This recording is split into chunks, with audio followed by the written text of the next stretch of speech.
Phone तुला? मी गडबडीत आहे जरा. ऐक ऐक ऐक तारिणी, ऐक ऐक. तू सांग ना मला, केदारला काय झालंय? नाही तिकडे कुणाचा तरी आवाज ऐकला मी, केदारला रक्त दिलंय म्हणून. सुमित, त्याच्यावर हल्ला झाला. खूप लागलंय ग त्याला. कुणी कुणी हल्ला केला आणि का? माहित नाही.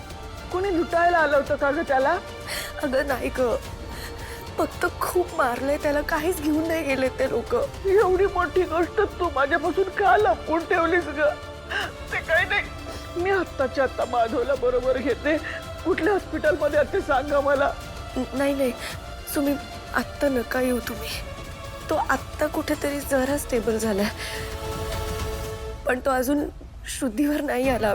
मी त्याला बरं वाटलं की तुला सांगते, मग तुम्ही या ना. अगं अशी कशी नको येऊ ग, माझ्या जीवाची नुसती घालमेल होते. मला खरी शांत बसवणार आहे का ग? पण निदान त्याचा चेहरा तरी दाखव ग मला. नको ग, तुला नाही बघवणार. अगं माझा पण जीव आहे ग त्याच्यावर, माझा पण नातू आहे ना ग. बघू दे ना एकदा त्याला, मला बघू दे एकदा. बरं